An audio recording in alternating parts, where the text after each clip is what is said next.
Ah, vale, guay.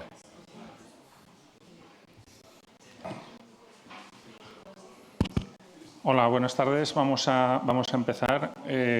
Una pequeña introducción antes de que empiecen nuestros invitados de hoy para justificar el acto, porque aunque es abierto al público, el motivo es la visita de un grupo de estudiantes del máster de Biología Sintética Integrativa que está en nuestro instituto, el Instituto de Biología Integrativa de Sistemas, durante toda esta semana.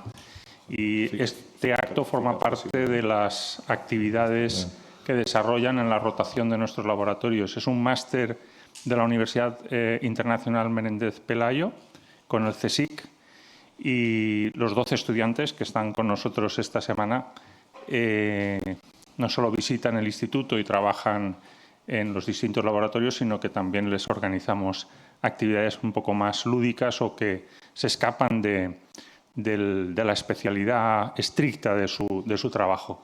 Creo que la publicación de un libro como el de Andreu Escrivá, Contra la sostenibilidad, es una ocasión magnífica para hablar de estos temas, y hemos pedido a Sara Moreno, que es comunicadora de la ciencia, que conduzca un poco la sesión. Ellos mismos ya se lo organizarán en forma de diálogo, de conversación o como quieran. Y si quieren también pueden adquirir el libro aquí fuera. O sea que creo que es una obra que tiene que dar de hablar, porque realmente plantea unas cuestiones muy actuales y muy provocativas. Muchas gracias y adelante.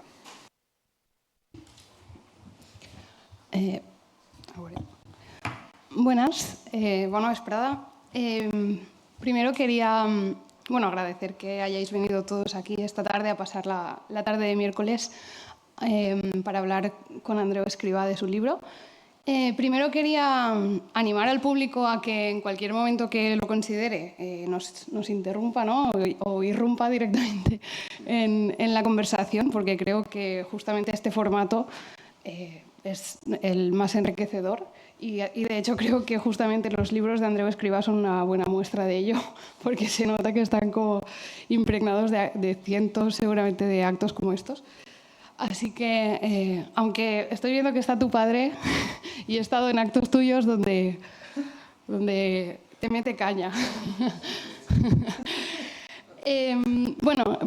Por entrar en materia ya, lo primero que quería recalcar del libro de Andreu Escrivá es que es un libro súper fácil de leer, súper ágil, muy ameno, y creo que por un lado es por el formato en el que está escrito, que son como capítulos breves, muy fáciles de leer, y por otro lado, cualquiera que haya leído a Andreu Escrivá, sus libros o en general sus textos, sabe que pues, el tono divulgativo y esclarecedor de sus textos está aquí presente, como no puede ser de otra manera. Yo creo que esto hace que este libro sea muy accesible a cualquier tipo de público, y creo que justamente esa característica hace que este libro sea útil en el momento en el que estamos ahora mismo. Creo que es útil porque básicamente yo lo catalogaría de manual de autodefensa, un poco contra el greenwashing, que es esta técnica de las empresas y muchos organismos también de hacer ver como que toman acciones contundentes contra el cambio climático, pero no dejan de ser como juegos de palabras o conceptuales para no hacer nada para cambiar sus estructuras, que al mismo tiempo son responsables directas del cambio climático. Y para mí, Andreu, lo que has hecho en este libro es un poco una poda argumental. Me imagino como toda la retórica asociada a la cuestión climática como una especie de árbol, valga un poco también la redundancia, la metáfora verde. Y me imagino como cada uno de los temas que tratas aquí, que al final son los que todo el mundo asociamos al cambio climático, el reciclaje, la huella de carbono, incluso los súper ricos. Y me da la sensación de que coges cada tema y dices, hasta aquí me parece que son argumentos válidos, científicamente correctos, que son útiles para combatir el cambio climático o para la acción climática, pero a partir de aquí esto es postureo, esto es marketing y tenemos que descartarlo si queremos emprender acciones contundentes contra la acción climática. Entonces, diríamos que de esta poda, creo que la primera conclusión, que no sé si en tu caso ha sido la última, es que la sostenibilidad ha acabado siendo un concepto pues, muy poco inocente a la hora de hablar de estos temas y que se usa de una forma como muy perniciosa, ¿no? Y que esto pues, obstaculiza un poco la acción climática. Pero yo quería aprovechar que están aquí los alumnos del máster de Biología Sintética para empezar un poco a desgranar tu libro por otro concepto que creo que también está muy presente en tu libro y que confrontas directamente, a veces más explícita y otras menos, pero es esta tendencia a... O sea, bueno, es que es un concepto que yo me encuentro mucho cuando se habla de ciencia y en la comunicación científica, pues divulgadores, youtubers, que es esta tendencia de presentar cualquier innovación científico-técnica o científica en general como un bien en sí mismo, ¿no? Como si estuviese descontextualizado de la sociedad y como si tuviera un valor como supremo por el simple hecho de ser tecnológico o científico. Y esto como que es un poco a costa de, creo yo, de no preguntarnos muchas veces esto por qué o para qué, o al servicio de quién, o cómo nos afectará a todos nosotros esto, ¿no? Entonces, creo que esta idea tecnoutópica la confrontas en tu libro y me gustaría empezar por un capítulo en el que hablas de las energías renovables. Bueno, abres muchos melones, pero empiezas hablando de la energía nuclear, que bueno, sí que dejas claro que es una energía... Sí, empezamos a tope. Dejas claro que es una energía segura, pero me hace gracia, o sea, que me parece interesante una idea que cuando hablas de los defensores, o sea, de este argumentario de defender a ultranza la energía nuclear, dices, puede ser que su visión se produzca por un profundo desconocimiento de qué es y cómo funciona la ciencia, que es sustancialmente diferente a la técnica. Entonces, a mí me interesa esta diferencia entre ciencia y técnica y nada, quería preguntarte ¿cuál es la diferencia y por qué crees que muchas veces se confunde?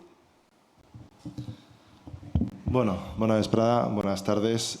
Vamos directos al grano. Aquí yo pensaba unas preguntas así más facilillas de, oye, ¿por qué la sostenibilidad ya no funciona? ¿Qué ha pasado? Háblame de BP, de Exxon, de Repsol, pero no, vamos aquí a cuestiones difíciles. Eso después. Lo primero, reiterar lo que os ha dicho Sara. En cualquier momento podéis interrumpir, criticar, insultar, lanzar una proclama y poner una pancarta. Porque al final esto no es una chapa, digamos, unidireccional, ni siquiera es una conversación solo entre ella y yo, o sea que está más que abierto. Pues fíjate que esta mañana me preguntaban por esto, una entrevista que me han hecho para un periódico de Andalucía y me han vuelto a preguntar por la nuclear y tal. Entonces, a mí lo que me hace mucha gracia es que hay un par de libros de divulgadores españoles sobre energía nuclear muy famosos, y bueno, uno de ellos sobre todo, y que han tenido mucho éxito, mucho más que el mío.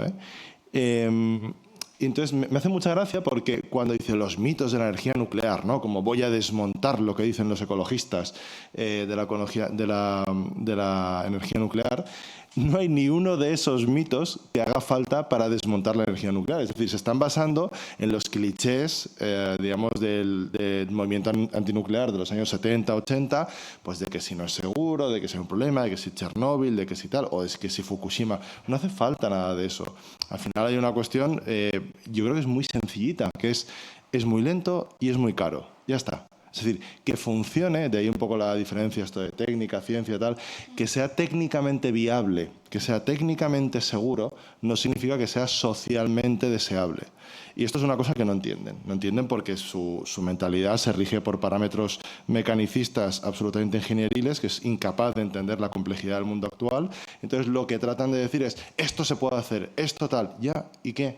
Si tú tienes 15.000 millones de euros y 10 años, ponme unas cercanías que funcione, cámbiame el sistema agroalimentario, cámbiame el sistema, por ejemplo, de distribución de energía, apuesta por las comunidades energéticas, pero no me vendas que con la energía nuclear ya lo tendremos todo hecho, independientemente de que sea segura, porque es mucho más segura que el carbón, mucho más segura que el petróleo, mucho más segura que el gas natural, ¿no?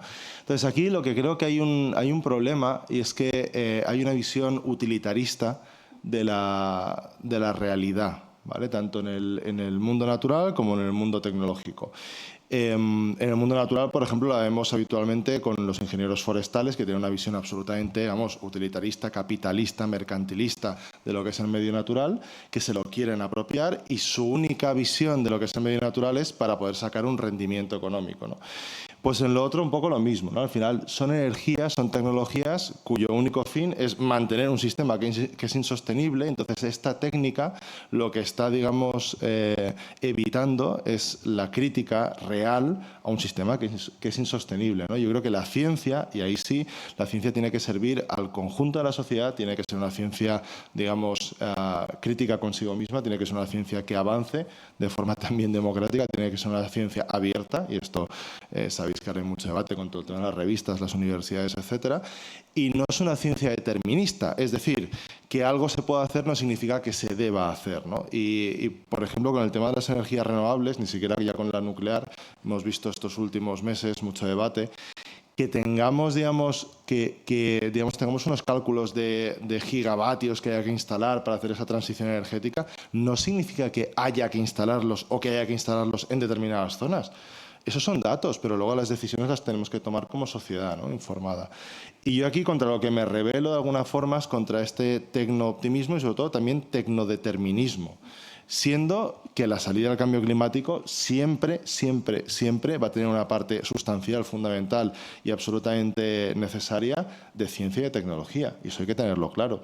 Pero lo que no podemos hacer es, digamos, que los datos en frío nos dicten por dónde tenemos que ir. Entonces, que la energía nuclear sea técnicamente segura y viable, a mí no me dice nada. ¿Qué te dice? Te dice lo que supone una elección, perdón, es que te miro, una elección de alternativas. Al final es una priorización. Y el objetivo no es construir centrales, ni fotovoltaicas ni nucleares. El objetivo es abastecernos de energía con las menores emisiones posibles. Entonces ahí lo que tenemos es, yo creo que un debate muy enrevesado sobre la base, yo creo que aún no hemos abordado correctamente, de seguir suministrando toda la energía que podamos al sistema actual. Sí, de hecho, a mí me resuena un poco a un marco mental en el que, diríamos, nos centramos un poco en solucionar las cosas como más a través de la adquisición de bienes, ¿no? Que de pensar un poco en su distribución o su utilidad o su uso, ¿no? Y de hecho, en este sentido, estaba pensando en el capítulo donde hablas del coche eléctrico, que está muy relacionado con esto, porque las reflexiones que planteas van un poco en la línea podemos, evidentemente tenemos que acabar con los coches, o sea, con los coches de carbón, de quema de carbón, ¿no? Pero, claro, me hace gracia la reflexión en la que llegas cuando dices, vale, no podemos, o sea, como no se puede sustituir todos los coches de carbón por los eléctricos, ¿no? Pero es que ni siquiera tendríamos que desearlo, ¿no? O sea, tendríamos que cambiar un poco el modelo de movilidad en general. Yo solo lo que digo habitualmente es, imaginad que salís a la calle, bueno, ahora esto es el centro y aquí hay pocos coches, ¿no? Pero imaginad que salís a una calle con muchos coches. Y ahora pensad que todos los coches son eléctricos. ¿Qué ha cambiado? O sea, si la acera es estrecha para poder ir en silla de ruedas o con un carrito de bebés, sigue siendo estrecha, por mucho que sean coches eléctricos. El espacio que está tomado por el vehículo privado está ahí, sea eléctrico o no sea eléctrico, aparte de que después contamina con el rozamiento, etcétera. Pero bueno, al final lo que tenemos que pensar es en un cambio de movilidad, y el coche eléctrico es un cambio de motor, no de movilidad. Entonces, lo que no puede ser, y aquí volvemos un poco al tema tecnológico, es que, digamos, un avance tecnológico indiscutible, que es el coche eléctrico, nos evite tener que cuestionarnos, que es algo muy urgente, el modelo de movilidad y de urbanismo que tenemos en las ciudades. Un modelo muy ineficiente, un modelo que nos aleja de los centros de trabajo, que nos aleja del centro de salud, que nos aleja de las compras, de los sitios donde hacemos deporte, y que lo que está haciendo es que necesitemos tiempos cada vez más largos en desplazarnos, que perdamos mucho tiempo, y que además es un modelo digamos, que lo único que hace es darle espacio a un vehículo que pesa mucho, que ocupa mucho y que no tiene ningún sentido que tengamos aceras de 2 metros, 3 metros, cuando tenemos 4 o 5 carriles, ¿no?, en una calle. Al final, yo creo que el coche eléctrico, el gran problema que tiene es que si consigue convencernos de que únicamente cambiando el coche eléctrico lo tenemos todo solucionado, pues es un problema. El coche del futuro será eléctrico, yo no tengo ningún problema y vamos, no me cabe la menor duda, y espero que vaya mejorando, que mejore el reciclaje de las baterías, que mejore la autonomía, que mejoren muchas cosas, ¿eh? Pero lo que no podemos pensar es que únicamente cambiando el coche eléctrico pues ya lo tenemos hecho, porque al final el cambio de Valencia, por ejemplo, en lo que son las calles, las vías ciclistas o las plazas, no se produce por el hecho de que haya o no haya coches eléctricos, se produce por el hecho de que haya menos coche, haya más espacio para el verde y más espacio para las personas. Y creo que esa es la parte, digamos, fundamental. Sí, incluso que ha acabado siendo como casi signo, ¿no?, de sostenibilidad el coche, que dices, es una cosa bastante loca. Y a mí me ha hecho mucha gracia en ese capítulo, cuando hablo, es un concepto que desconocía absolutamente, pero me ha parecido muy gracioso, que es el de petromasculinidad. Y que en mi pueblo siempre se ha dicho trucar el tubo de la moto.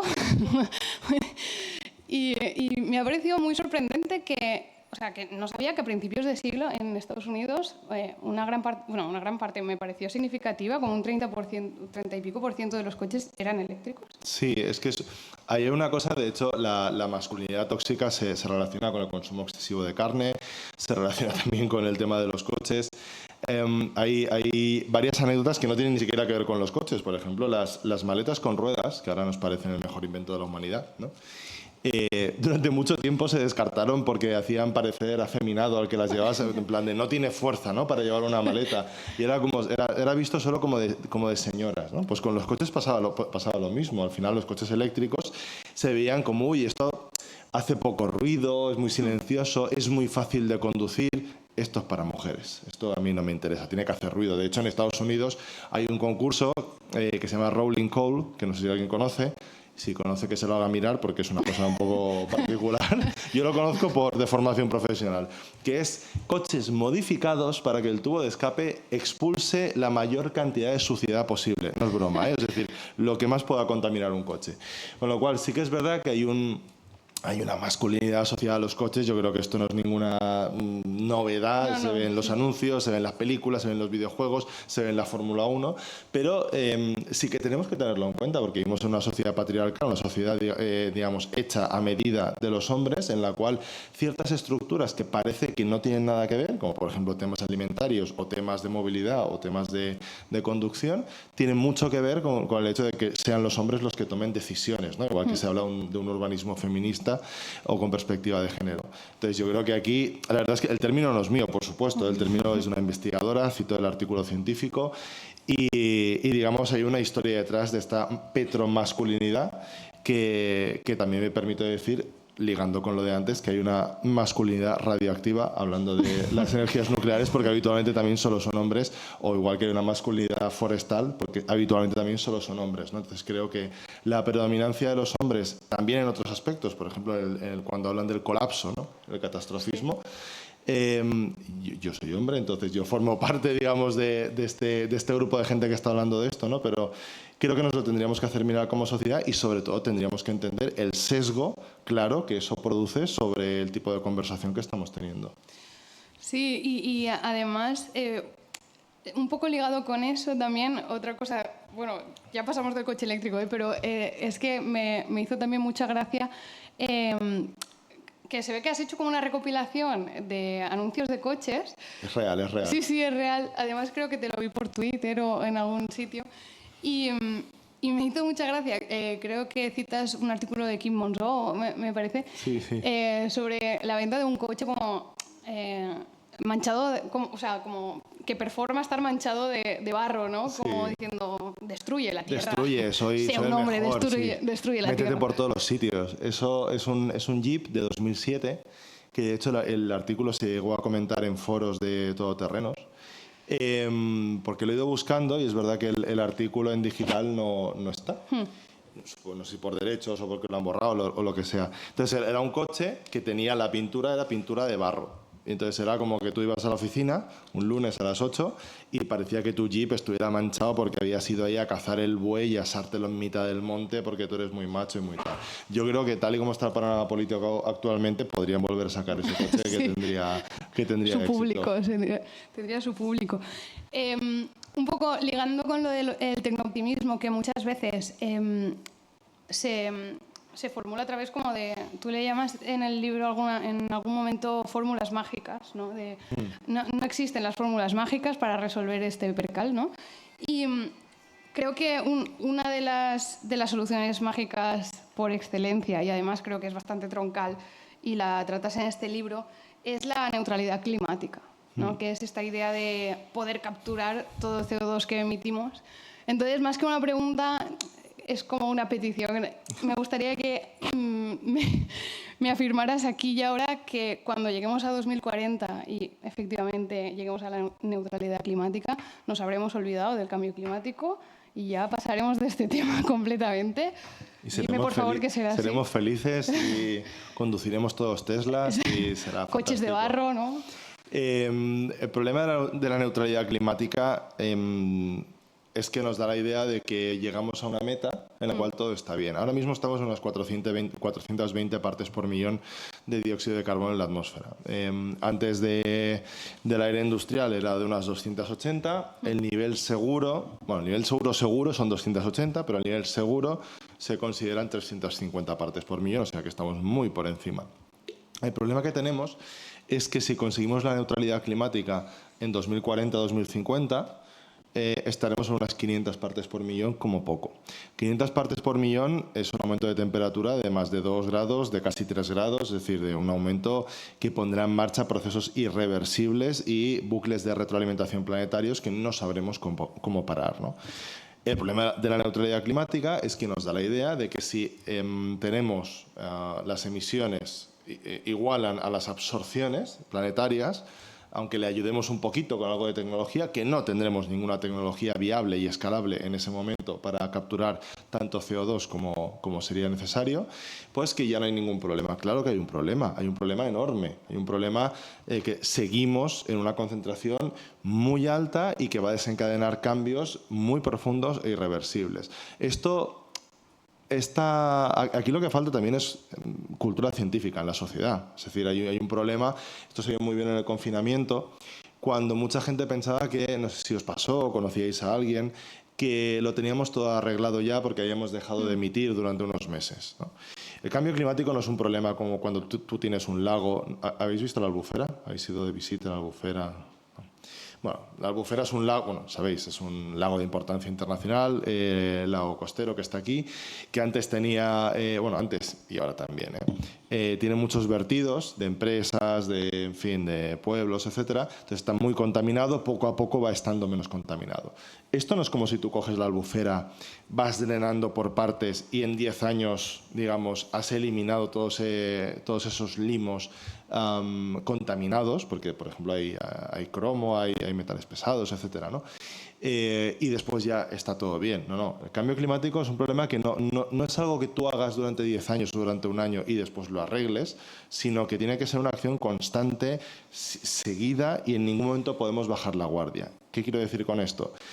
Que por parar unos meses de emitir en 2020 no se soluciona nada. Es más, durante esos meses, el día que más bajó las emisiones de gases de efecto invernadero a nivel del mundo, la emisión, fue en 2020, en abril, y bajaron un 17%.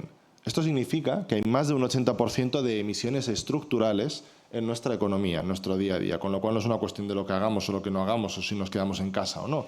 Hay un 80% de emisiones estructurales, y además durante poco tiempo. De hecho, a final de año la revista Nature ya sacó una revisión, y creo que la última estimación, la más detallada, es de una disminución de un 6,4% de las emisiones durante 2020. Esto es nada, es un chasqueo de dedos, es absolutamente nada. Pero sobre todo, y por eso decía que falta cultura científica, la emisión de un gas no es lo mismo que la concentración en la atmósfera. Y esa concentración produce unos efectos, que es esta subida de temperaturas y estos impactos posteriores. Entonces, mucha gente no acaba de concebir, y esto es un problema de esa falta de cultura y de educación ambiental también, no acaba de concebir el hecho de que tú disminuyas y automáticamente no mejore todo.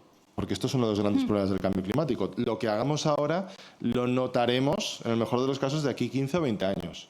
De hecho, notaremos que no estamos tan mal como podríamos estar, pero estaremos peor que ahora. La temperatura habrá subido, el mar habrá subido, habrá más fenómenos extremos. Lo que tendremos que convencernos es que si no lo hubiéramos hecho, estaríamos mucho peor, ¿no? Con lo cual es un problema muy, muy, muy difícil. Pero sobre todo aquí, con esta cuestión de la neutralidad climática, lo que hay que explicar es que la cuestión no es emitir tanto como podamos capturar, es emitir mucho menos de lo que captura el sistema Tierra y con eso empezar a bajar la concentración de gases de efecto invernadero. Y con eso, en el mejor de los casos, en 2100 estaremos otra vez en 1,5 grados, que seguramente superaremos antes del final de esta década, y podremos, digamos, tener un siglo XXII, bueno, podrán tener un siglo XXII, digamos, con perspectivas un poco más halagüeñas de las que tenemos actualmente. Sí, de hecho, una cosa que remarcas también relacionado con lo que estás diciendo es entender la neutralidad climática como único parámetro, ¿no?, a valorar. Que, claro, esto es un sistema de gestión como abocado al fracaso y además introduces como un concepto que me pareció bastante ilustrativo, que es la visión de túnel.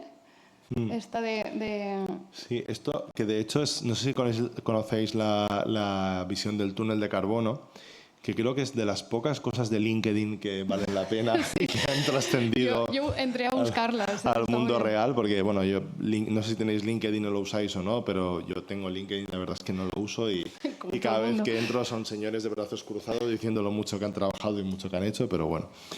Pues en LinkedIn un consultor de sostenibilidad, Jan Konietzko, tiene un nombre un poco complicado, hizo una ilustración hacía un tiempo para hablar, sobre todo de cara a las empresas que él estaba asesorando, para hablarles de que no estaba, digamos, el único parámetro efectivamente no eran las emisiones de carbono, es decir, porque había muchas empresas que tenían sus memorias de sostenibilidad y tenían sus, digamos, objetivos, pero casi todos tenían que ver con bajar las emisiones, ¿no? O sea, con, oye, pues el transporte, pues venimos en un autobús eléctrico y tenemos placas solares y tal, ya, pero hay muchas más cosas, es decir, qué estás produciendo tú, cómo se gobierna, cómo se participa en tu empresa, qué problemas de salud tenéis tanto en la empresa como los productos que podéis estar fabricando. Es decir, hay una serie de cuestiones que luego, si tú las miras, lo que te evidencian es que la transición ecológica, la tan cacareada transición ecológica, va mucho más allá de la transición energética, que es desgraciadamente lo único en lo que nos hemos estado fijando en los últimos años, sobre todo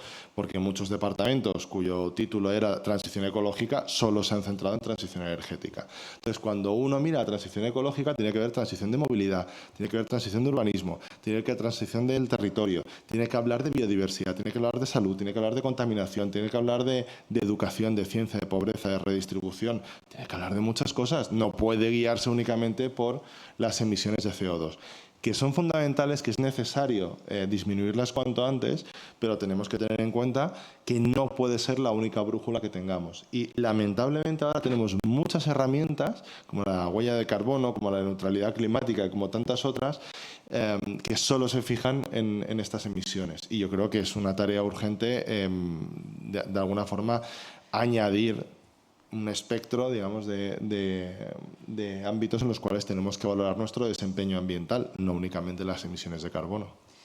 De hecho, yo pensé en eso cuando vi la gala de los Goya, porque no sé si la viste, pero se ve que este año han creado una asociación para hacer los bosques de... ¿Cómo se llama? Bosques de cine, sí.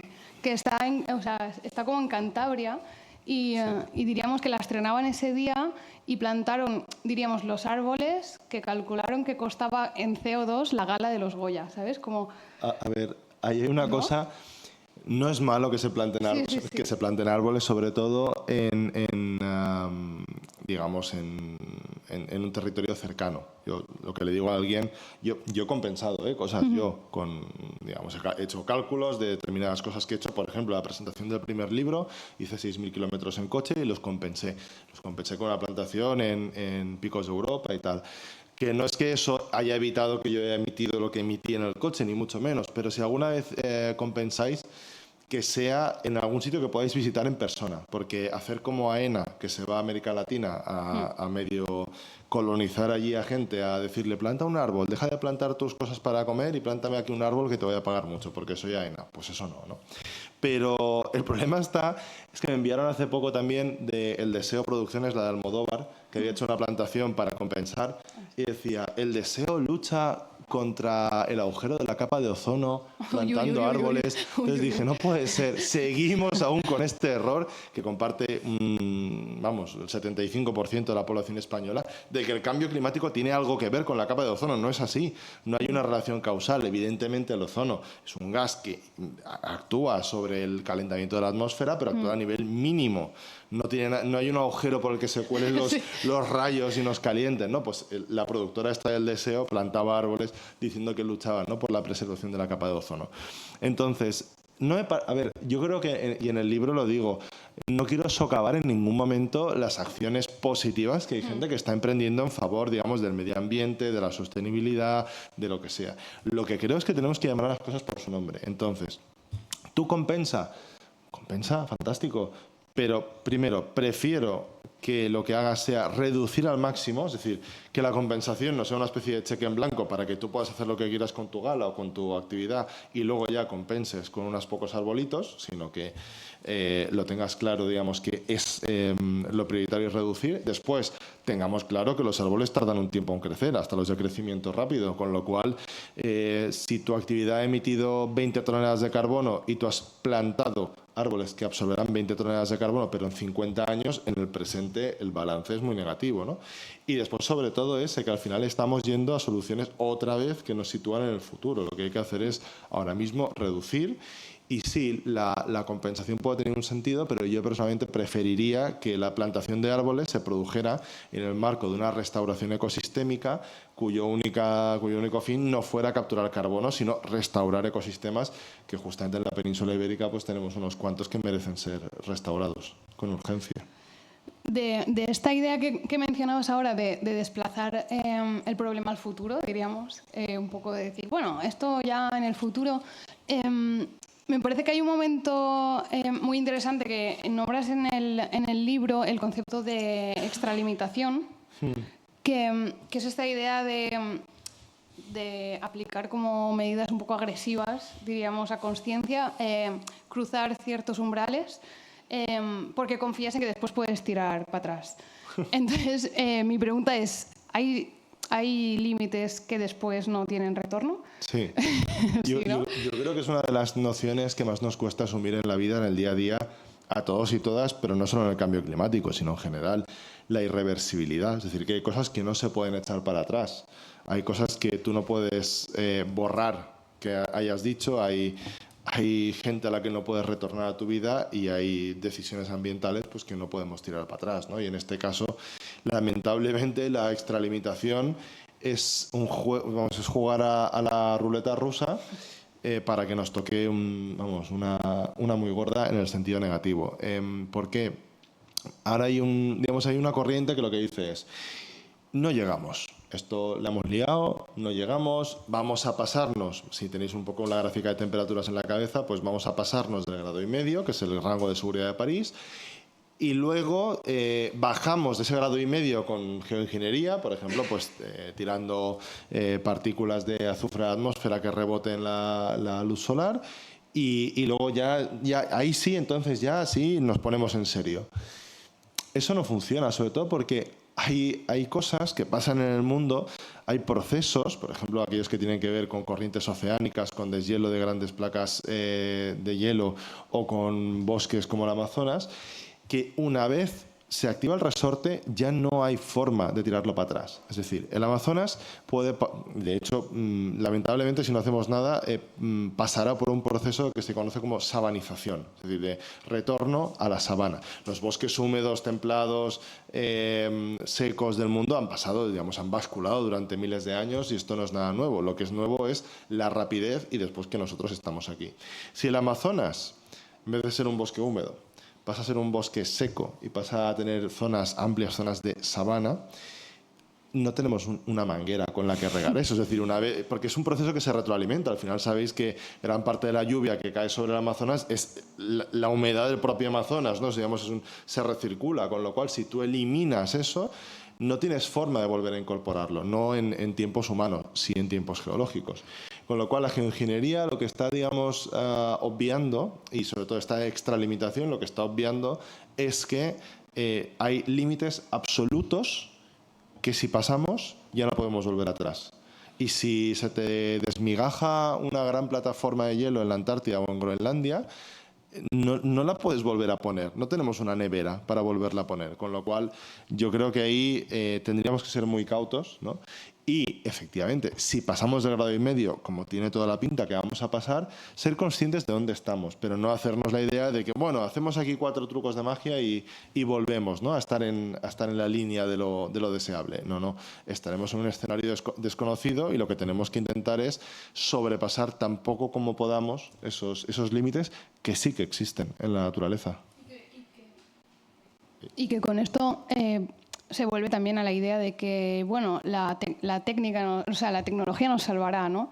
Y además una cosa que nombras también y que me parece bastante horrible es que muchas veces incluso se confía en tecnologías que ni siquiera existen, ¿no? De decir, no, nos salvará una tecnología que es que a día de hoy ni siquiera sé cuál es. Es como, me da mucha ansiedad eso.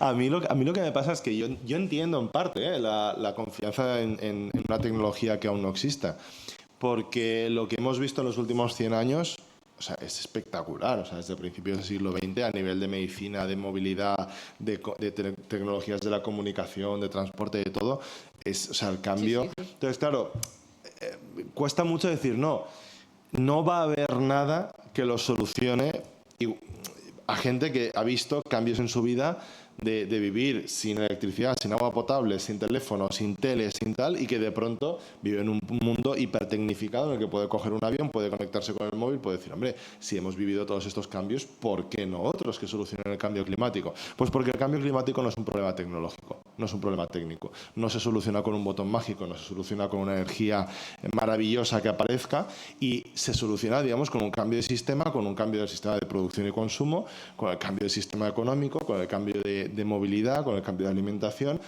No son cosas, digamos, que se puedan cambiar a golpe, digamos, de botón y decir, oye, vamos a cambiar esto, o tenemos una súper innovación que va a cambiarlo todo. No es así, lamentablemente, ¿no? Y entonces aquí lo que pasa es que estamos confiando demasiado en que habrá unas tecnologías. Las renovables están dando, la verdad, un rendimiento fantástico porque está bajando mucho el precio, está aumentando mucho la eficiencia, y yo ahí sí que soy ligeramente tecnooptimista porque creo que hay muchos avances por hacerse, igual que en el tema de las baterías también, creo que se pueden hacer muchos avances. Pero justo lo que tú comentabas es que, de hecho, John Kerry, el delegado, digamos, de Estados Unidos para el cambio climático, lo que dijo es que en 2050, o sea, la mitad de la reducción de emisiones que ellos ya tienen incorporada en sus planes y que ya han planificado para 2050, no saben de dónde va a venir. O sea, no es que digan, será esta tecnología pero aún está inmadura, es que no tienen ni la más remota idea, con lo cual estamos confiando, aquí sí que estamos jugando a la lotería, locamente, en una tecnología que no sabemos ni cuál va a ser.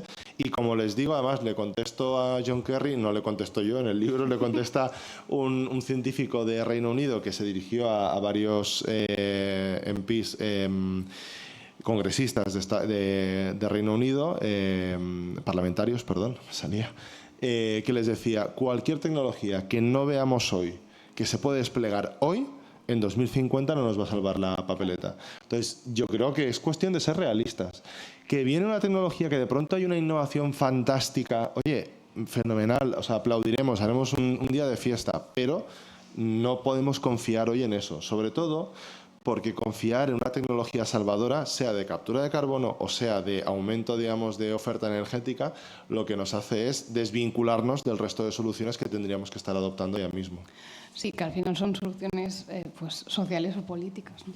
Y de hecho, a la hora de responsabilizarnos, ¿no?, sobre el cambio climático, esta balanza entre responsabilidad individual y colectiva comentas en el libro, y me parece interesante, que la huella de carbono es un poco tramposa en este sentido. Una cosa que yo también flipé y que no sabía es que este concepto lo popularizó la petrolera BP allá por 2005. Y bueno, que dan consejos para que como ciudadanos reduzcas, eso ya lo sabía. Y un poco a raíz de eso, bueno, tú propones, cómo no, dinamitar también este concepto, porque en la parte central del libro todos los capítulos empiezan por la palabra contra, como que impugnas muchas cosas y entre ellas es la huella de carbono, ¿no? Y hablas de un concepto que yo no había escuchado, la verdad, que es la sombra climática, ¿será, no? Sí. Y, bueno, Didi. No, que yo lo de la huella de carbono quiero hacer una puntualización porque el otro día, hablando, bueno, la editorial en castellano, ARPA, tiene unos podcasts bastante largos, 2 horas. No os lo voy a recomendar porque me parece un poco tortura escucharme a mí mismo durante 2 horas, pero bueno, si alguien se atreve. Entonces, la lío en un momento con la huella de carbono porque me equivocó con un cálculo. Les dije, oye, esto quiero editarlo, tal. Me dijeron, no, ¿cómo está? Y así generas debate, tal. Y yo, bueno, pues bien, si alguien se lo escucha, Internet. Ya verá dónde está el fallo. Pero bueno, a pesar de eso, cuando estaba hablando con Álvaro, que es el editor, llega un momento, yo le había desmontado la huella de carbono, porque tal, no sé menos, y llega un momento que estamos hablando de acciones, ¿no? Y yo digo, mira, por ejemplo, beber agua del grifo. Yo bebo agua del grifo, el agua del grifo emite 1000 veces menos CO2 que el agua embotellada. O sea, emite en el sentido de comercializar agua del grifo, que llega a tu casa, yo me lleno un vaso de agua del grifo, este vaso cuesta 1000 veces menos emisiones de carbono que agua embotellada. Y me mira y me dice, pero aquí estás gastando la huella de carbono para explicarme que el agua del grifo es mejor. Y yo digo, sí, me has pillado. Es decir, la huella de carbono tiene un papel a la hora de explicar, o sea, porque al final, que ahora todos sabemos que volar es peor que ir en tren, ¿no? O hasta que ir en coche. Bueno, eso lo sabemos porque hay una huella de carbono, porque hay un coste en carbono. Entonces, me parece una herramienta útil si sabemos usarla. Es decir, si la usamos para eso, para entender las diferencias entre ciertas opciones, pero no para ver la realidad a través de la huella de carbono. Porque el gran problema de la huella de carbono es que ahora, si tú te despiertas un día y te bebes un zumo de Brix sostenible con huella de carbono 0, vas en tu coche eléctrico que salva al planeta, vistes tu ropa con algodón orgánico compensado no sé menos y tal, pues dices, hombre, ¿dónde está el problema? No hay ningún problema, ¿no? En mi día a día. Evidentemente sí que lo hay. Y lo hay porque la vida no se mide únicamente en huella de carbono. Hay un anuncio muy famoso y antiguo, vamos a ver si pasa lo mismo que con Paco Umbral. Hay un anuncio famoso que no sé si habréis visto, igual alguien es muy joven aquí para conocerlo, que es: la vida no está hecha para contar calorías, que es de Ligeresa, una marca de mayonesas y margarinas y todo esto dietéticas. Entonces, la vida no está hecha para contar gramos de carbono, ¿no? Y yo lo que creo ya no es que no esté hecha, es que aparte creo que hay muchas dimensiones de nuestra vida que no están incorporadas en la huella de carbono. Y ahí me tropecé, sin quererlo prácticamente, o sea, no estaba buscándolo, pero me tropecé con el concepto de la sombra climática de una periodista de Oregón, Emma Patí, que es muy chulo porque básicamente lo que dice es: tenemos que intentar hablar más de la sombra climática, es decir, de dónde trabajamos, qué compramos, a quién votamos, cosa que ahora está, digamos, muy de actualidad, cuáles son nuestras decisiones diarias, digamos, de muchas más cosas que son intangibles y que no se pueden cuantificar porque estamos obsesionados con la cuantificación de todo, y nuestra huella ambiental va mucho más allá de lo que compramos o no, o lo que emitimos con el transporte o no, ¿no? Entonces yo lo que propongo es, manteniendo la huella de carbono como una herramienta que puede ser útil en determinados momentos para explicar por qué una opción, por ejemplo, de transporte es más deseable que otra, vamos a hablar de todas las otras dimensiones de nuestro día a día que no pueden ser incorporadas dentro de un cálculo de emisiones de carbono. De hecho, yo creo que todos tus contras, diríamos, son un poco eso. Yo creo que no estás en contra de del mantra de las... Bueno, es igual, sí. Justo sí. He pillado el que no. No, pero sí, hay una cosa que me di cuenta después de escribir el libro, que es que el libro podría haber tenido un título distinto, que hubiera sido Más allá de la sostenibilidad. Entonces, cada capítulo, en vez de más allá, o sea, contra el coche eléctrico, más allá del coche eléctrico, más allá de la neutralidad climática, más allá de la huella de carbono, hubiera funcionado igual, se hubiera vendido menos. Eso también. Pero lo decía porque yo creo que en realidad no es que estés en contra de todo esto, sino que estás en contra de circunscribir, para empezar, o sea, con esta visión de túnel, la crisis climática a ciertos conceptos y por ende pues, el uso que se le da o la conceptualización que gira alrededor de. Y de hecho la sombra climática incluye, ¿no?, la huella de carbono. O sea que... Y quería recoger un poco lo que habías dicho antes de esta confusión entre transición ecológica y transición energética. Me parece... Hay una cosa que haces en el libro que me parece muy chula, que es interaccionas mucho con el lector. Eso me parece guay porque el propio texto te invita como a parar de leer. De hecho, creo que lo dices incluso literalmente, en plan de para de leer, piensa, y está guay porque te permite como confrontar ideas en el momento, y me parece que es un juego bastante guay. Y justo lo utilizas para no sé, para evidenciar un poco esta tendencia de asociar transición ecológica con transición energética. Y un poco lo que decías antes, ¿no?, que si te paras, o sea, si de entrada alguien te pregunta, bueno, piensa cómo se materializa la transición ecológica. La inercia es pensar, pues, placas solares, coches eléctricos, eólica, tal. Y es verdad que se quedan como muchas cosas que forman parte de la transición ecológica al margen, ¿no?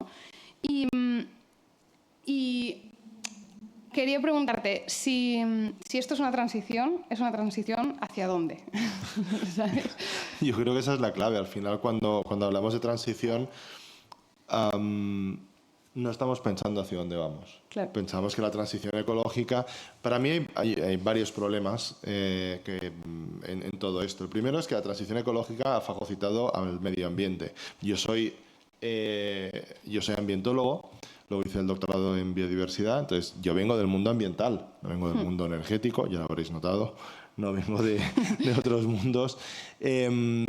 Y yo creo que aquí ha habido un problema, y es que antes nos costó mucho, pero mucho, tener consejerías y ministerios de medio ambiente, y luego ahora lo ha sustituido la transición ecológica, que lo que ha hecho es que pensemos únicamente en energía, ¿no? Y dices, hombre, ¿y dónde está la biodiversidad? ¿Dónde está el territorio? ¿Dónde están los ríos, las costas? En fin.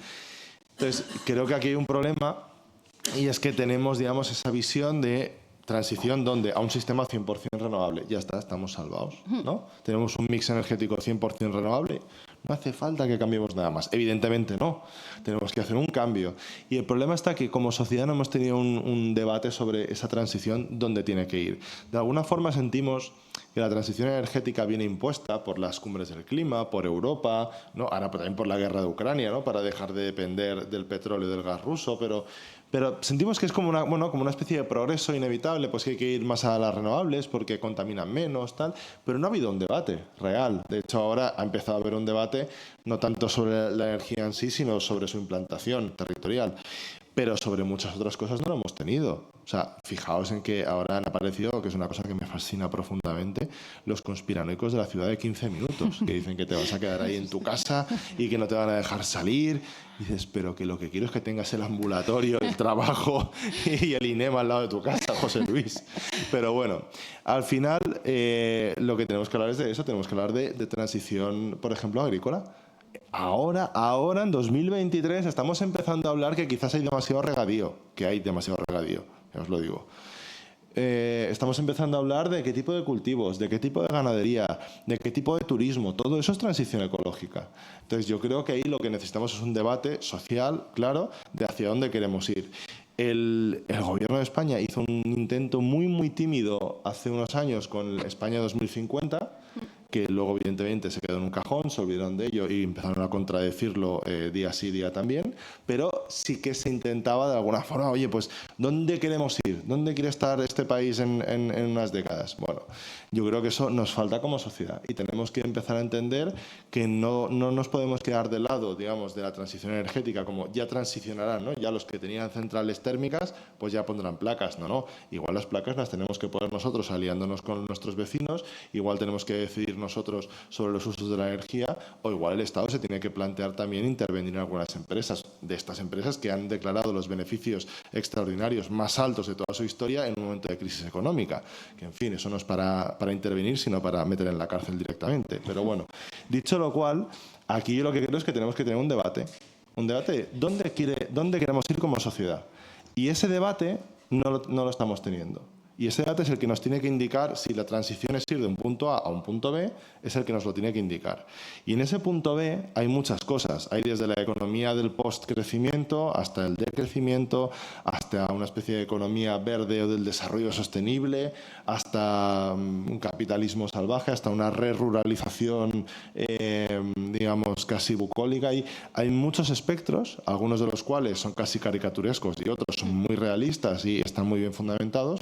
Y creo que deberíamos ser capaces de articular un debate social sobre esto. La parte buena, que lo digo en el libro, y yo creo que hay motivos para la esperanza, la parte buena es que hay experiencias como la Asamblea Climática de España, que es una asamblea muy mal hecha, las cosas como son, 100 personas que se han reunido de forma virtual, solo una vez en presencial, pero que a pesar de lo mal hecha que está, que la hizo al final el gobierno porque se haya comprometido, no porque tuviera especial interés, a pesar de eso, ha arrojado resultados fantásticos, porque es un documento de 172 medidas en las que se habla de decrecimiento, se habla de nacionalizar eléctricas, se habla de restringir vuelos cortos. Es decir, la gente, una vez se le explica, porque ahí había perfiles, además tengo la suerte de conocer a algunas de las personas, ¿no?, que estuvieron hablando, ¿no?, con la Asamblea. Una vez se le explica la situación en la que estamos, la realidad científica, la realidad de los datos y las alternativas que tenemos, la gente propone cosas muy valientes y muy atrevidas. Entonces yo creo que aquí hay un potencial enorme de explicación, de divulgación, de educación ambiental, de cultura científica y de tener un debate productivo, pero sobre todo informado y crítico, que sea capaz de llevarnos a debatir realmente sobre el punto B. Porque ahora estamos aún inmersos en esa transición, en ese flujo. Bueno, vamos por ahí, pensamos que vamos bien, y lamentablemente estamos siendo arrastrados, y mientras no tomemos nosotros el timón nos van a arrastrar a donde quieran arrastrarnos, ¿no? Sobre todo los que han creado este problema también, porque al final quienes están beneficiándose de los fondos Next Generation, quienes están beneficiándose de la mayor parte de ayudas, etcétera, son las empresas que nos han traído hasta aquí. Y en este país en particular venimos con alfombras rojas a Volkswagen, que es una empresa que mintió sobre las emisiones de gases y de partículas que matan a personas. Y aquí ahora mismo tiene la alfombra roja, ¿no? Y en muchos otros sitios pasan, digamos, casos muy, muy similares. ¿Crees que en parte no se genera este debate de forma un poco más orgánica porque nos falta capacidad de pensarnos en una vida mejor? Yo creo que sí. Creo que no hemos tenido una reflexión interna ni colectiva sobre qué es vivir mejor. Creo que ahora, afortunadamente, hay algunos debates. Yo soy muy, aunque sé que tiene sus fallos y la forma que se puede vender o no, pero soy muy, ¿cómo lo diría? No quiero decir muy fan. Cuidado que están grabando. No, iba a decir muy fan, queda muy mal. Que, digamos, abogo mucho por la semana laboral de 4 días. No lo va a resolver todo, evidentemente, ¿no? Pero la semana laboral de 4 días para mí es un ejercicio de crecimiento. Aunque se venda como que vamos a tener la misma o más productividad, en el fondo es un ejercicio de decrecimiento. Vamos a decrecer en horas trabajadas, vamos a crecer en tiempo personal, vamos a tener más tiempo, pues, o para ir más lentos, o para cocinar más, o para más cuidados, o para más deporte, o para más cultura. Lo dije el otro día en un foro cultural. La cultura es una de las actividades que menor huella de carbono tiene. Estar aquí, la mayor huella de carbono son las luces y la pantalla, seguramente, porque no creo que hayáis venido en coche. Entonces, pues oye, yo creo que hay que abogar por un cambio, digamos, de vida, de ver lo que valoramos. No romantizo en ningún sentido el confinamiento, porque yo lo pasé bastante mal, fui incapaz de leer, fui incapaz de escribir, pero hubo mucha gente que de pronto dijo, ostras, esto de tener tiempo... Hubo reflexión, sí. Esto... O sea, lo de la COVID muy mal, pero lo de tener tiempo, oye, y de hecho lo que está pasando ahora es el teletrabajo, mucha gente que tuvo que trabajar desde casa, al principio fue un horror, pero luego ahora dice, ¿y yo por qué tengo que hacer 40 minutos de coche para plantarme en un ordenador en una oficina que puedo estar haciendo lo mismo en casa y pierdo 2 horas al día? Y ahí yo creo que hay ciertas vías de agua del sistema actual y hay ciertos... yo creo que motivos para la esperanza, para reflexionar sobre lo que es una vida mejor, una vida que apueste, digamos, sobre todo por el bienestar humano, no por el crecimiento económico. Y creo que tenemos suficientes enganches como para hablar de ello. Yo, por ejemplo, recomiendo no un libro de no ficción, no recomiendo un ensayo, sino un libro de ficción, que es el de Isaac Rosa, Lugar Seguro, que no es una utopía particularmente, pero es un libro muy interesante en el cual se describe pues, una España, creo que es 2025, en la cual han pasado una serie de cosas y hay cosas muy malas, pero también hay motivos para la esperanza, ¿no? Y yo creo que en este sentido tenemos que aprender a imaginar otros espacios, otras ciudades, otras vidas en las cuales pongamos por delante nuestro bienestar y nuestra salud también. Hay todo un debate, ¿no? Alrededor de que se dejaron de hacer utopías en determinado momento del siglo XX. Bueno, yo acabo de ver, o sea, estoy empezando a ver The Last of Us. Sí. Que no es una utopía, no por cierto. Es que a mí me molan mucho las distopías y yo todo lo que sea postapocalíptico me lo trago, pero vamos, ya puede tener un 3 en Film Affinity que yo voy a ello directamente. Pero sí que es verdad que hemos dejado de pensar las utopías y las distopías son... las distopías son un poco droga, porque mola mucho porque dices, el futuro es horrible, voy a aprovechar el presente. Hostia, cómo mola el presente que tengo, ¿no? Entonces, al final, vivimos en este presente póstumo, que es lo que dice Marina Garcés, de quiero aprovechar al máximo y siempre tengo el miedo de hasta cuándo tendré trabajo, hasta cuándo tendré salud, hasta cuándo el mundo resistirá, ¿no? Y, lamentablemente, los sucesos de los últimos 3 años, entre la COVID y la guerra de Ucrania, en cierta medida, lo han hecho más tangible, ¿no? Y, de hecho, hay una generación... la gente de mi edad y un poco más joven, o sea, la gente que está yo creo que entre 25 y 45, se ha visto encasquetada ahí entre 2 crisis en las cuales ya tienes el miedo en el cuerpo de, bueno, ¿qué va a ser lo próximo que pase, ¿no? Sí, de hecho, es como un poco un arma de doble filo, ¿no? Porque piensas, ostras, qué bien que estoy ahora, si pienso en el futuro, pero claro, vivir con la idea de que tu futuro va a ser siempre peor que tu presente es terrorífico, vaya, y es demoledor, la verdad, sobre todo para...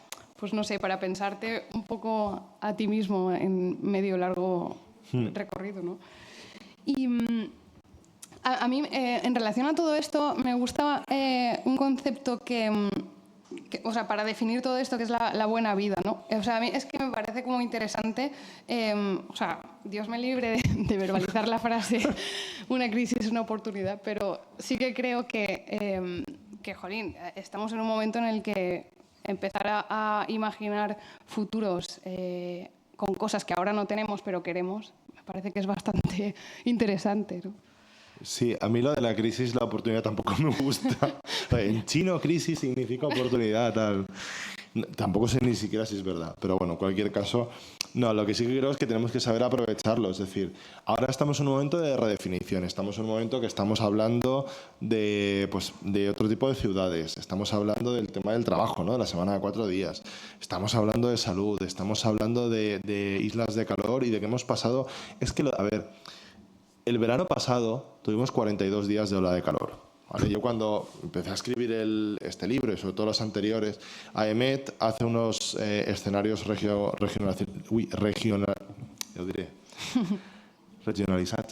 regionalizados. Sí. Te lo compro. Regionalizado. Hace unos escenarios a raíz del IPCC, de los informes del Panel Internacional de Expertos en Cambio Climático. Lo que hace es trasladarlo a España y a distintas ciudades o comunidades autónomas y ver un poco cómo será esta evolución. Bueno, pues el escenario de AEMET de hace unos años para Valencia a final de siglo era de 40 días de ola de calor. A final de siglo. En 2022 ya lo hemos tenido. Entonces, claro, o yo, por ejemplo, recuperé el otro día una entrevista que me hicieron en 2017, porque digo, yo creo que dije algo de esto, tal. Y cuando el gobierno aprobó no sé si es decreto, no sé la fórmula legal, pero cuando, digamos, aprobó el paquete legislativo para evitar trabajar en horas de calor, ¿no? Y para evitar que hubiese trabajos expuestos a la temperatura ambiente en episodios de ola de calor, yo dije, voy a ver cuándo dije esto. Pues en 2017 dije, bueno, y quizás hasta en 2030 puede ser que nos prohíban trabajar a ciertas horas. O 2030 no, 2023. Es decir, esto va muy rápido, y yo creo que ahí lo que sí que tenemos que ser capaces es de entender que esa rapidez también requiere una rapidez de respuesta, y una rapidez de debate, y una rapidez sobre todo de actuación y de toma de conciencia, de que no puede ser únicamente que tengamos claro que esto es un problema que existe, sino que tengamos claro que es un problema sobre el que tenemos que actuar, a pesar de que a veces pues estemos un poco desorientados, ¿no? En realidad, hacia dónde tenemos que ir. Bueno, no sé si alguien del público quiere intervenir o tiene alguna pregunta. Estamos aquí soltando la chapa. ¿No? Ah, mira. Vale. Ah, ¿ni a micro? Espera, ni a micro. Ah, qué guay. Muchísimas gracias por hacernos pensar esta tarde. Te quería preguntar dos cositas sobre la jornada de cuatro días. Me parece genial, pero si luego los otros 3, tal y como está la situación, nos dedicamos a consumir todavía más y a viajar más, lo veo casi más problemático con la sociedad con la que tenemos ahora. Esa sería la primera, ¿vale? Y la segunda, sobre el cambio, por ejemplo, la discusión esta que haríamos a nivel España, por ejemplo, o Comunidad Valenciana, o mis vecinos, o lo que sea. Con lo que me estás contando, creo que muy poco tenemos nosotros de posibilidad de cambio frente a la inanición de otros sitios como China, India, Estados Unidos. Es decir, que nosotros tomemos ahora conciencia de lo que pasa en España y cambiemos el sistema, ¿nos va a ayudar en algo? O sea, sea optimista y dime que sí. Sí. A ver, lo primero, la pregunta sobre la semana de 4 días no solo es pertinente, sino que es una de las preguntas centrales. De hecho, ahora Valencia me hacen de hecho una entrevista mañana de evaluación de la semana de 4 días desde Las Naves, que es el equipamiento municipal que está tratando de evaluarlo. A mí me parece que lo que ha hecho Valencia de un festivo, ¿no? De varios festivos los lunes, no es exactamente la semana de 4 días, pero bueno, era la fórmula que más se aproximaba y que más se podía testear, ¿no? Efectivamente, sí, si usamos ese día extra para consumir más o para pillar un avión, pues la hemos liado. La clave para mí está en que ese día de más, o sea, para empezar, inciso, la semana de 4 días laborales se llama así porque son 32 horas, pero esas 32 horas se pueden repartir en 5 días o en 4 días. Ahora mismo lo que se está viendo es cuál de estas fórmulas beneficia más al trabajador, cuál de estas fórmulas es más productiva, cuál de estas fórmulas tiene menor impacto ambiental. Yo creo personalmente, a pesar de lo mucho que me gustaría tener fines de semana de 3 días, creo que la mejor fórmula probablemente es la de trabajar menos horas cada día. Porque al final, gran parte, digamos, la insostenibilidad, para mí, se basa en gran parte en la falta de tiempo. Cuando tenemos poco tiempo, cogemos el coche en vez de coger el autobús. Cogemos un embalse de plástico en vez de pesarlo a granel. Compramos cualquier cosa en vez de... Entonces, si tenemos un poco más de tiempo en el día a día, podemos dedicarlo a todas esas tareas que de normal no podemos hacer, ¿no? Y no tenemos esa tentación del día extra de dedicarlo a otra cosa. Ahora bien, no hay suficientes estudios, ¿vale? Sí que hay un estudio, este es de 2012, si no recuerdo mal, que encuentra una correlación que con un 10% menos de horas trabajadas se disminuye la huella de carbono de cada trabajador en un 8%. Lo que pasa es que eso hay que ver en qué nivel se para, porque evidentemente no será una relación lineal, ¿no? Yo lo que creo es que estamos en un momento de aplicarlo, de aplicarlo cuanto antes, sobre todo por cuestiones sociales. Yo creo que la semana de 4 días o de 32 horas tiene sobre todo una motivación humana más que ambiental. Y aparte después, pues intentar maximizar, digamos, los beneficios ambientales, es decir, y sobre todo que vaya pareja a un cambio de valores y a un cambio de, pues, que tú tengas más tiempo, que ese tiempo lo dediques para estar con los tuyos, para cocinar, para hacer deporte, para leer, para hacer otras cosas o para poder viajar más lento. Yo ha habido veces que cuando, hoy es que me han hecho una entrevista de un periódico andaluz, pues cuando he ido a Málaga, además para cosas de cambio climático, o a Santiago de Compostela, he ido en tren y me habían ofrecido avión y digo, hombre, no, o sea, no lo cogería en ningún caso, pero es que además es para una cosa de cambio climático, no fastidiemos. Pero al final yo puedo hacer eso porque dije, dedico gran parte del día a hacer el viaje, al transbordo y a tal, ¿no? Entonces, hay gente que lamentablemente no puede. Y yo he tenido que ir a Bruselas de trabajo en avión, hace años, porque no había tiempo ni dinero para pagar el tren y el alojamiento que requería, ¿no? Quedarme a mitad. Entonces creo que tener más tiempo siempre va a ser positivo, pero efectivamente tiene que ir parejo a ese cambio de valores. Y la segunda pregunta, digamos, sobre el papel que pueden tener pues, China, India, Estados Unidos, etcétera, creo que esto lo ponía en el segundo libro, creo que era de Séneca, que en fin, también algunos lo han pervertido un poco, ¿no? Pero como que hay que buscar la virtud no por el placer que de ella se obtiene, sino por el hecho de estar haciendo las cosas bien. Entonces, al final, tenemos que intentar hacer las cosas bien porque es lo que hay que hacer y porque es lo que históricamente, legítimamente, moralmente tenemos que hacer. Pero es que además tenemos un papel de liderazgo. Además no estamos solos, ni el País Valenciano ni España, estamos dentro de Europa, que es la región puntera a nivel mundial en lucha contra el cambio climático, y tenemos un papel de liderazgo en todo, y de liderazgo climático, liderazgo tecnológico, liderazgo legislativo, político, y yo creo que eso sí que se puede trasladar. Y lo que estoy seguro que va a ser una pérdida, o sea, que vamos a perder sí o sí, es si no hacemos nada, porque entonces India o China o tal, de hecho India, hay una responsable de India que en la película de Leonardo DiCaprio, Before the Flood, de 2016 ya lo dice, hombre, a ver, es que si en Estados Unidos no hacéis nada, ¿yo para qué voy a hacer nada, no? Porque hay una cosa que son las emisiones históricas y en este sentido, aunque ahora China emita una cuarta parte, el 25% de lo que se emite a nivel mundial es de China. Históricamente, China es un 11% y Estados Unidos es un 25%, ¿no? Entonces, tenemos que entender también las responsabilidades históricas en emisiones puras y duras y después en toda la cuestión colonial, que eso ya también es otro tema. Muchas gracias. Pero allí no había una otra pregunta. Hola. Bueno, ante todo, muchísimas gracias por esta charla, que yo creo que buena falta hace, ¿no? Y que bienvenidos sean, que se repitan y gracias por ser tan buenos divulgadores también, o sea, que me ha gustado mucho. Mi pregunta va un poco a... Yo tengo entendido, o sea, yo lo que saco un poco de conclusión es que los cambios tienen que ser estructurales, ¿no? Más allá del... sea bienvenido lo que hacemos cada uno de nosotros, pero como no tengamos unos cambios profundos y estructurales, pues pinta mal la cosa, ¿no? Entonces, mi pregunta es un poco la valoración un poco del gobierno, digamos, local, autonómico y nacional, ¿no? De los últimos años. ¿Cómo la valoras y qué proyectos crees que se han llevado a cabo que vayan, en tu opinión, en la buena dirección? Y si somos punteros en algo, me gustaría saberlo también, ¿no? Si hay algún proyecto que digas, mira, esto lo estamos haciendo aquí súper bien y lo estamos haciendo mejor que en otros lugares, ¿no? Me gustaría mucho oírlo, pero bueno, me gustaría.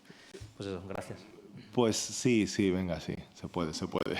A ver, la valoración es insuficiente alto, en sentido no. Yo soy ya del cambio de etapa educativa, es como el progresa adecuadamente, pero tiene que progresar mucho más, ¿no? Brevemente, a nivel estatal, yo creo que hay básicamente una focalización brutal en el tema energético, en el cual sí que España ha liderado ciertos debates en Europa, el tema del gas, el tema de las renovables y otras cosas, pero creo que no se ha hecho todo lo que podría haberse hecho y además creo que casa muy mal cierta política energética pues con el impulso al coche eléctrico, que se ha llevado 3.000 y pico millones de euros de un PERTE. Bueno, cesaron al secretario de Estado porque lo había hecho fatal, entonces han puesto a otro y ya veremos cómo acaba todo esto, ¿no? Pero creo que a nivel estatal España sí que se percibe como dentro de Europa como uno de los países, digamos, que más empuja en la transición energética, pero un poco como hablábamos antes, Sara y yo, creo que falta mucho, y en particular desde el Gobierno central y el Ministerio de Transición Ecológica, falta muchísima visión de lo que es el medio ambiente, la biodiversidad y todos los retos que no sean puramente energéticos, ¿no? Creo que ahí hay una falta de foco absoluta y no sé si por desconocimiento o desinterés. Después, en el gobierno autonómico y en el gobierno local, lo que sí que te diría es que he visto una aceleración, una mejora, pero teniendo en cuenta que en la primera legislatura, tanto en lo autonómico como en lo local, tuvieron que revertir les malifetes, ya no sé dir això en castellà, lo que hacen los malhechores, ¿cómo se dice eso? Las Maldades. Los desmanes. Es que cuando se me cruza las maldades, los desmanes de las administraciones anteriores. Es decir, la administración previa a 2015 era una administración tanto local como autonómica dedicada a destruir, a destrozar, a triturar el medio ambiente, a venderlo y al mejor postor, o no al mejor postor, al mejor amigo directamente. Entonces era...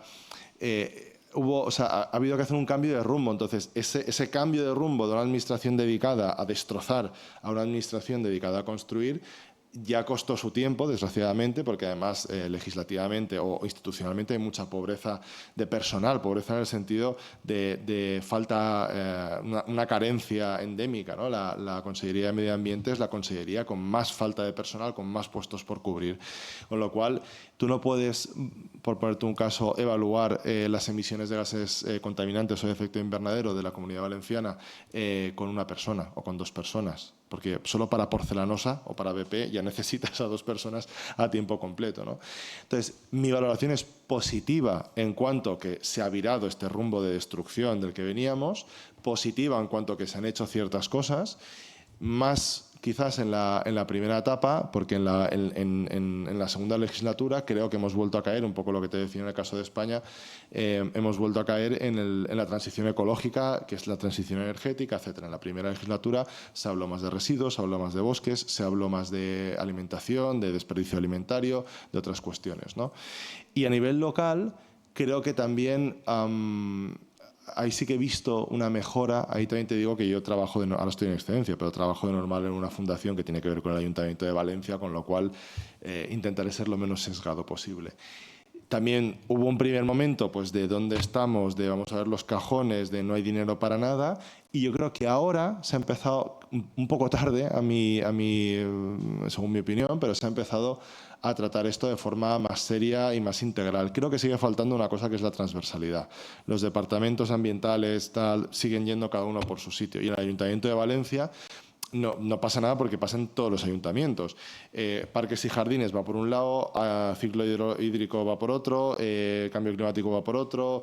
Entonces necesitamos... No van por otros en plan de que no se hablen, simplemente es que funcionan de forma más o menos autónoma. Y entonces necesitamos esa transversalidad, ¿no? Y se están haciendo lo que tú decías, cosas pioneras. Por ejemplo, la Comunidad Valenciana, pionera a nivel mundial en la semana laboral de 4 días.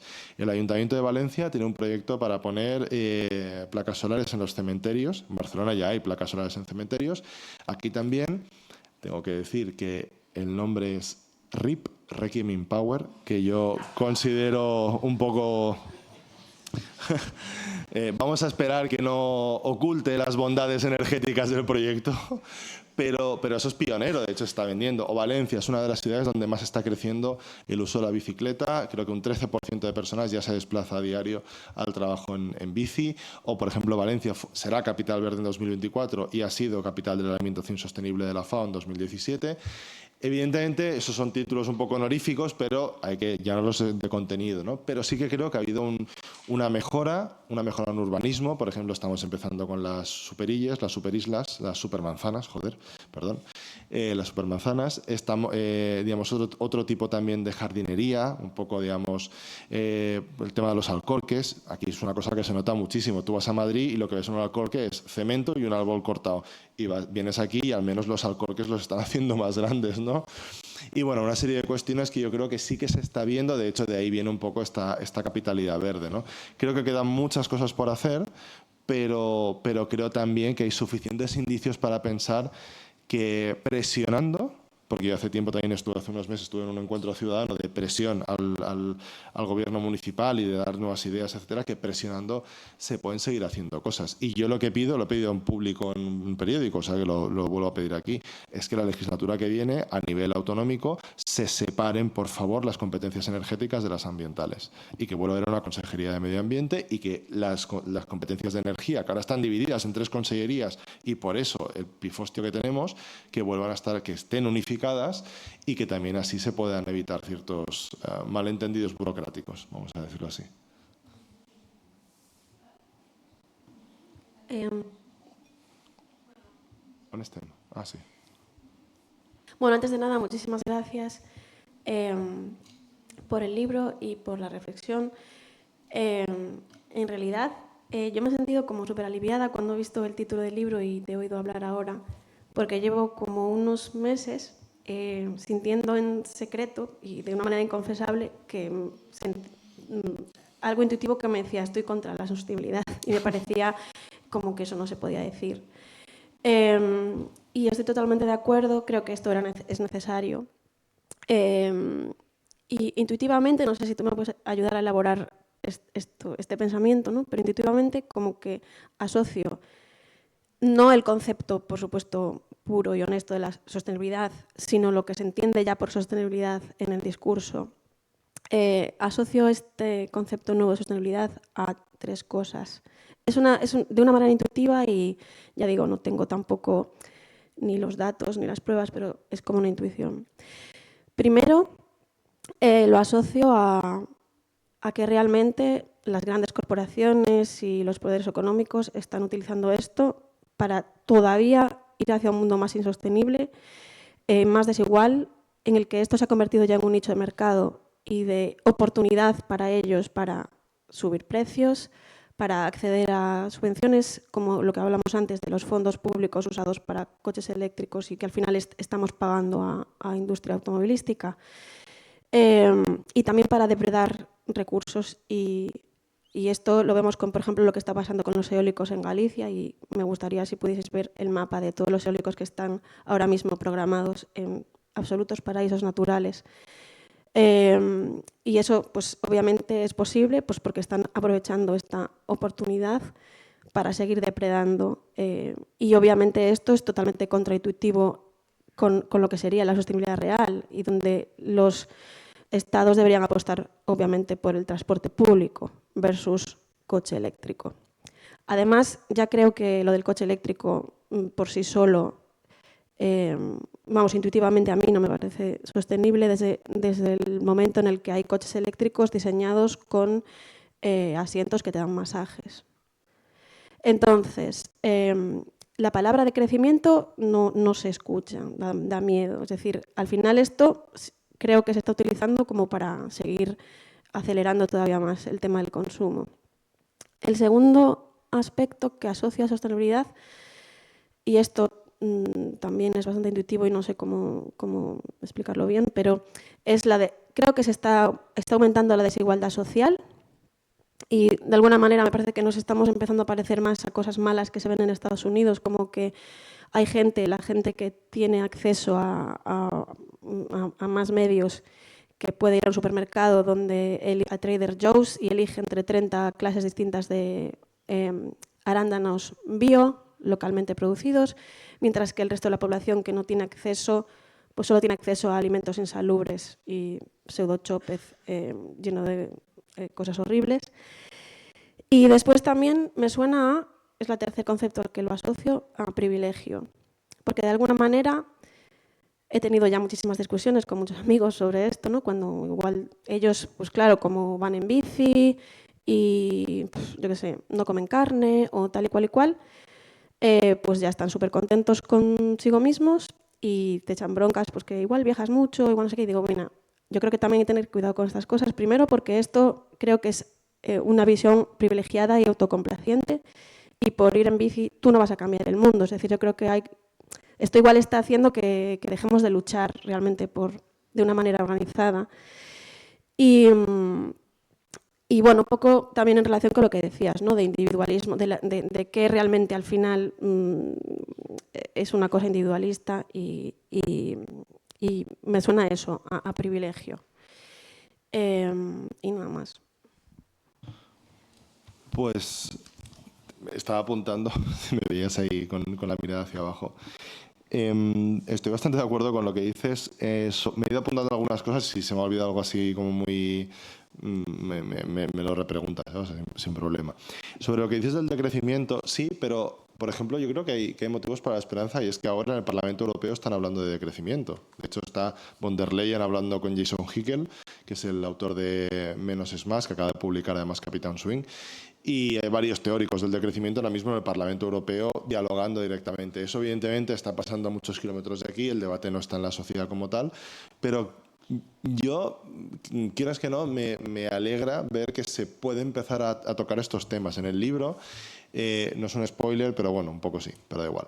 En el libro hablo del decrecimiento, de los orígenes, hablo del que empieza, digamos, en el 72 y de cómo Sico Mansholt, que acabaría siendo el presidente de la Comisión Europea, escribe una carta, antes de ser el presidente de la Comisión, cuando solo era comisario, escribe una carta al entonces presidente y aboga por el decrecimiento. No le pone exactamente este nombre, ¿no? Pero habla de una reducción del uso de materiales, de energía, de tal, y que hay que llenarlo con un crecimiento espiritual, cultural, etcétera. Entonces, creo que es algo que está como latente y en aquel momento hay un montón de discusiones súper fértiles. Luego, has apuntado al final el tema del individualismo, que yo creo que es clave en los años 80 con toda la llegada de Thatcher, Reagan y compañía, ¿no? De que no existe la sociedad, solo existe el individuo. Pues el individualismo se erige como una especie de neorreligión en la cual pues tú no te juntas con nadie y además tú haces tu parte, el do your bit de los ingleses, y además si te lo dice PP y te lo dice el gobierno, pues oye, pues tú lo haces ahí tus cosas sostenibles y ya está, ¿no? Pero sí que creo que el decrecimiento está teniendo un espacio. Lo que yo en el libro planteo, que no sé si al final, digamos, será así o no, pero yo lo que planteo es que a mí me parece una mala palabra, me parece un buen término, me parece un buen significado, me parece un mal significante. ¿Por qué? Pues porque a la mayor parte de la gente, quizás vosotras y vosotros estáis, más habituados o tenéis un interés previo o tal, pero tú esto lo sueltas en un entorno, digamos, así sin anestesia, por ahí fuera, y la gente se te tira encima, pero a mí me ha pasado, ¿no? Entonces hay un cierto sesgo de quienes hablan mucho de decrecimiento, como van a entornos muy amigos, de pensar que esto está medio hecho. No está medio hecho, es muy difícil. Lo que pasa es que se pueden plantear otros términos. De hecho, en el libro hablo de un artículo científico, o sea, no es que yo me los invente, sino que cito literatura, en la cual se habla de distintos términos, básicamente 3 tipos, ¿no? El de referidos al crecimiento sin los problemas que tiene el decrecimiento, como podría ser post-crecimiento, por ejemplo, que es por lo que aboga Tim Jackson.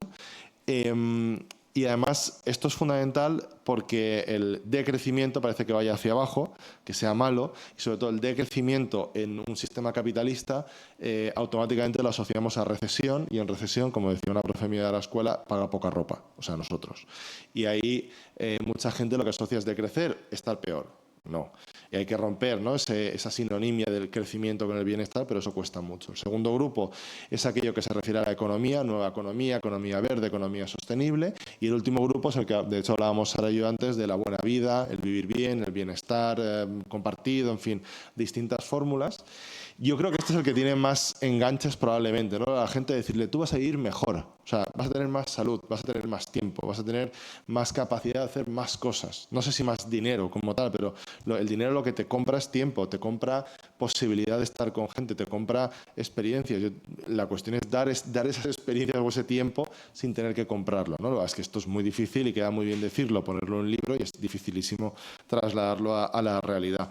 Después apuntabas una cosa que también me parece fundamental, que es el tema de la desigualdad. Yo ahí recomiendo el libro de Lucas Chancel, desigualdades insostenibles. Lucas es un economista que sacó en enero, en diciembre, un artículo en Nature que de hecho dio mucho que hablar, porque básicamente lo que mira es la desigualdad asociada a las emisiones de carbono, es desigualdad de clase y de emisiones de carbono, y te encuentra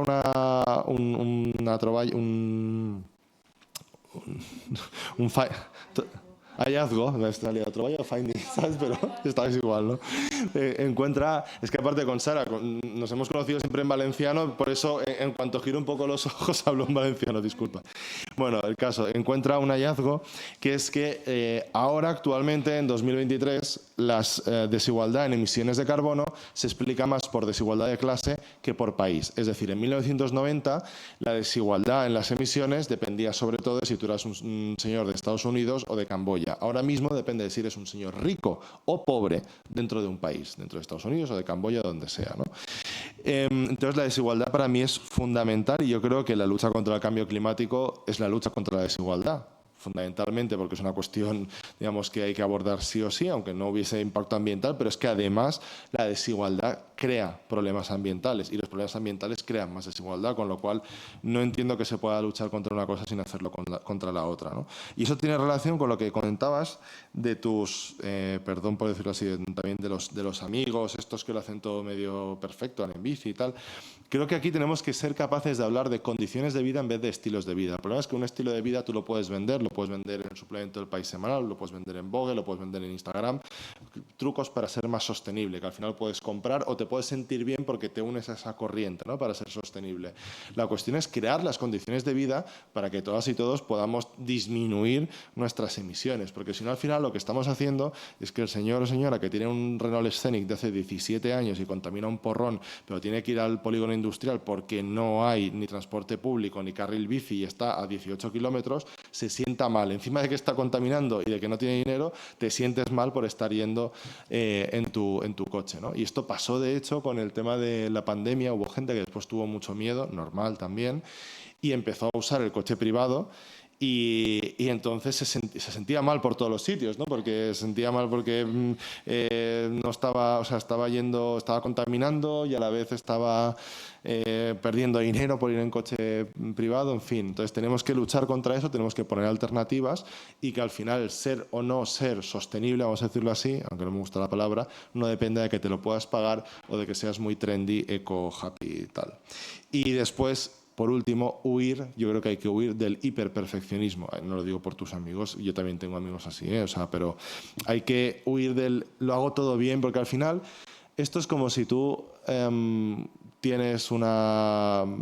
intentas ir al gimnasio. Digo intentas con conocimiento de causa, porque una cosa es intentarlo y otra es ir, pero bueno, intentas ir al gimnasio y el primer día te viene el entrenador y dice tienes que hacer esto, y además porque yo lo hago todos los días y lo ves a él fibrado que no lo soy. Yo no puedo hacer eso, o sea, eso es la perfección, yo ahí no estoy. Entonces, lo que va a hacer es desmotivarte, va a decir, vale, pues para esto no voy. Pero si te cogen y te dicen, mira, da igual, no pasa nada, aunque mañana no lo hagas, pero ahora tienes que hacer al menos esto, lo otro, si te duele haces esto otro, poco a poco y cada día un poco más y tal. Eso lo que te provoca es una sensación de empatía, de que está a tu nivel, de que puedes hacerlo. Y esa es la clave. Al final, los perfiles hiperperfeccionistas, que lamentablemente proliferan bastante, sobre todo en redes sociales, de pues eso, sin plástico, sin esto, nos lo hacemos todos nosotros, nos lo cultivamos, son muy loables, ¿eh? Conozco algunos, son muy loables y hay gente majísima que encima da unos trucos fantásticos para ciertas cosas. Pero yo lo que quiero no es que haya un 5% de gente hiperperfecta en el Estado, que lo haga todo súper bien y sean neutros en carbono y capturen carbono y sean súper sostenibles. Lo que quiero es que haya un 80-90% de la gente que no es que se pueda permitir, es que tenga facilidad, tenga esas condiciones de vida adelante para poder cambiar su día a día y para poder disminuir esas emisiones y sobre todo cambiar la forma en que se articula su cotidianidad. Hay dos preguntas más, creo, pero tienen que ser cortas, por favor. Yo también seré corto, tú también, Andreu. No os preocupéis. Seguro. Hola, Andreu. Muchas gracias por la charla y por el libro. Ya tuve la oportunidad de oírte una pequeña reseña, comentario del libro en Hoy empieza todo, creo recordar, puede ser. y me pareció muy interesante, y también la charla que has dado. A mí me gusta ser un poquito más crítico de lo que es habitual, me parece más divertido ser crítico, y me vas a permitir un pequeño nivel crítico en mi pregunta. Me sorprende de tu discurso, tienes un discurso interesante, me sorprende o me llama la atención de tu discurso, aunque no es inhabitual, el descrédito o digamos, el negacionismo tecnológico, ¿vale? Es una de las partes. Yo me dedico a la tecnología, a ciertas partes de la tecnología, de la biotecnología, entonces posiblemente es lo que más me llama la atención de tu discurso, que está muy bien montado. Pero yo te invito a que luego mires la charla. Yo no sé si es habitual, cómo lo planteas, pero para ti el cambio climático es complejísimo, y lo es. Todos los cambios geológicos, etcétera, alrededor del cambio climático son complejísimos, y la tecnología es apretar un botón. Pues tal como ha sido tu discurso, tan sencillo como apretar un botón, ¿vale? Entonces, es un poco, entiendo, porque todos vamos a la caricatura, pero ahí el discurso es un poquito tramposo, porque al fin y al cabo, y esa es mi pregunta, y ya voy cuando hagamos el decrecimiento, que posiblemente es importante, vamos a necesitar mucha tecnología, ¿vale? Y ese mismo descrédito tecnológico, esa duda sobre nuestra capacidad tecnológica, también la tengo yo a la hora de afrontar, o se puede plantear a la hora de afrontar el decrecimiento. ¿Podemos ser quirúrgicos en el decrecimiento? ¿O no vamos a necesitar mucha tecnología para ser suficientemente quirúrgicos en el decrecimiento, para que sepamos, porque parece muy bien, decrecemos en todo aquello que es superfluo, pero vamos a ver que nos afecte en todo aquello que no lo es, como la salud, todos los aspectos del bienestar y todos los avances que hemos tenido en seguridad alimentaria, que los hemos tenido en salud, en defensa contra enfermedades, etcétera. Entonces, solamente quería llamar la atención sobre ese aspecto de tu discurso, y que a lo mejor tenemos que, bueno, no sé si estarás de acuerdo, que hay que balancearlo un poquito más, porque por un lado la tecnología no nos puede ayudar, pero por el otro parece que lo vamos a necesitar muchísimo para poder ser quirúrgicos. Muchas gracias.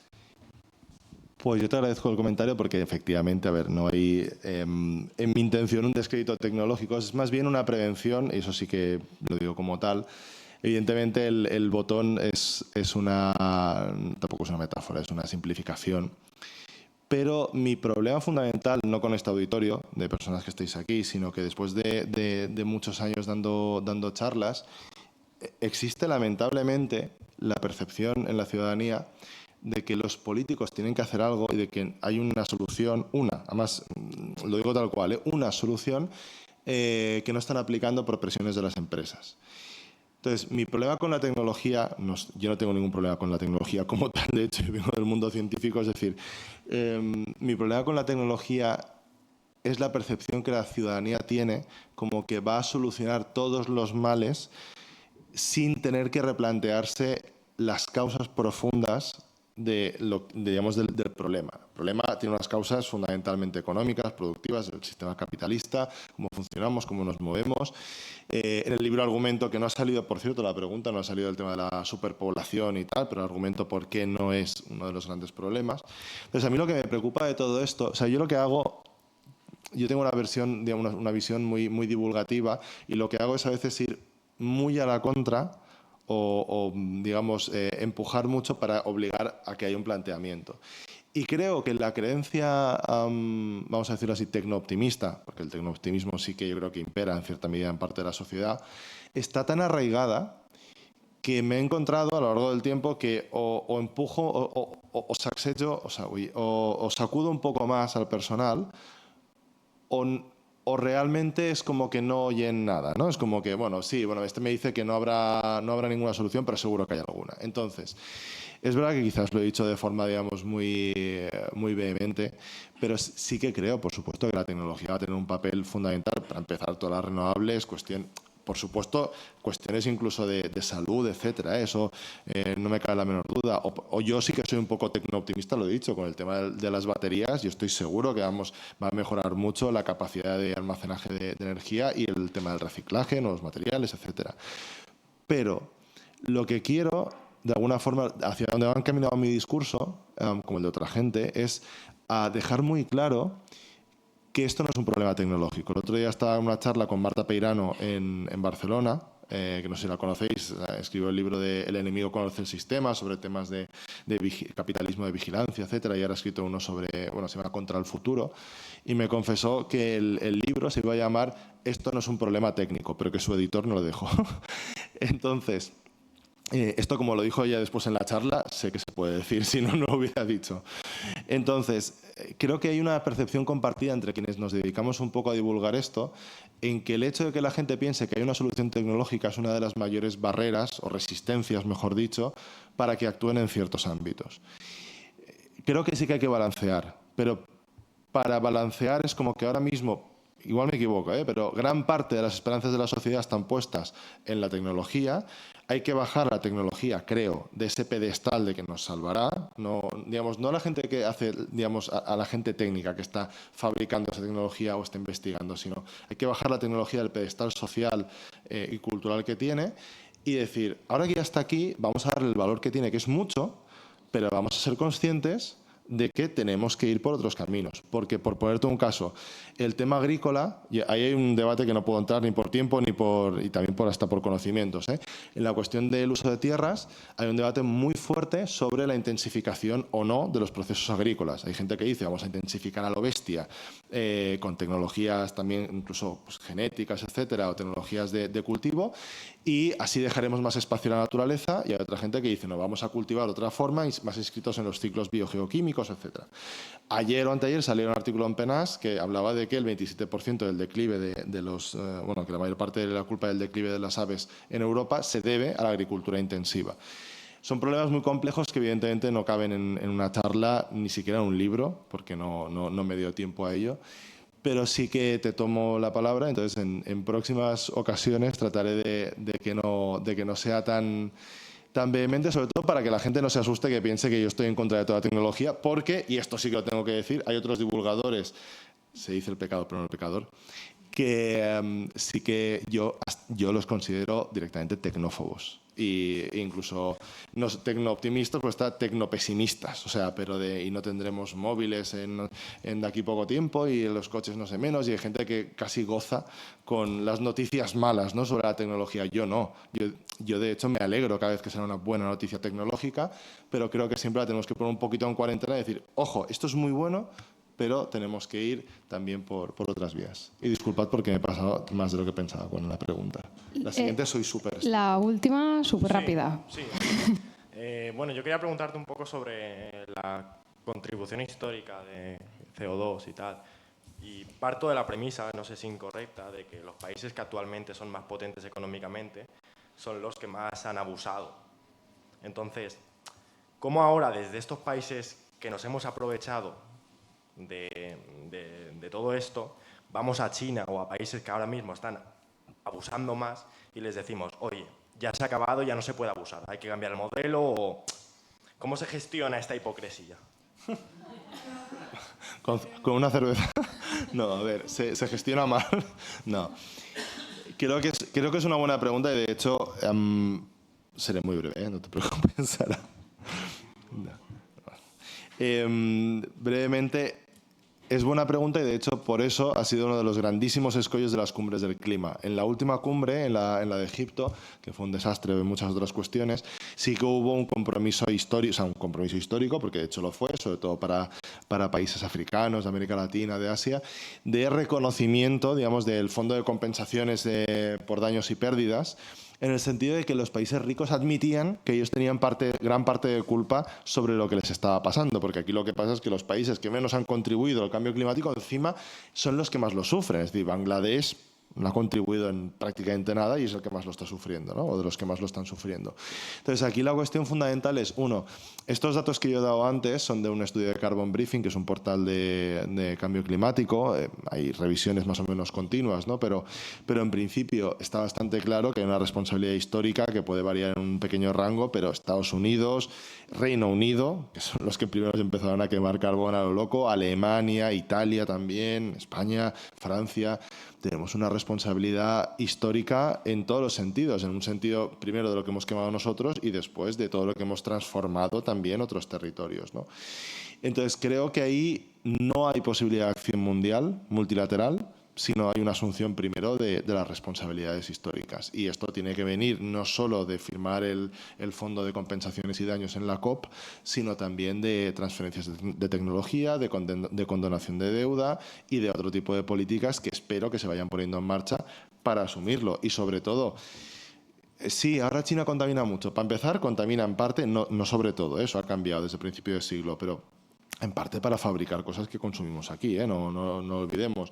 Y después son un montón de gente que por cápita están contaminando como muchos países europeos o menos. Tienen una huella per cápita más o menos como España, aproximadamente, aunque hay bastantes problemas, ¿no?, en los cálculos de huella de carbono per cápita. Pero la cuestión fundamental es asumirlo. Creo que Europa es capaz de asumirlo. Creo que Estados Unidos aún no está ahí. Creo que Reino Unido y Australia van a su bola. Y creo que es una de las piedras fundamentales, porque si yo fuera presidente de un país, pues de Bangladesh o de Camboya o de yo qué sé, de Sudáfrica. Bueno, Sudáfrica es un mal ejemplo porque África emite el 4% de todas las emisiones mundiales, que es como la industria aeronáutica, 4%. Entonces, ¿qué país de África tiene que decir, no, tenéis razón, voy a ponerme yo aquí a recortar emisiones? No tiene ningún sentido. Por eso, al final, el tema del decrecimiento, que no puedo entrar más por tiempo, pero el tema del decrecimiento no es que todos decrezcamos en la misma medida. Es una reducción global, planificada, justa, democrática del uso de recursos y energía. Y habrá países y habrá clases sociales que seguirán creciendo.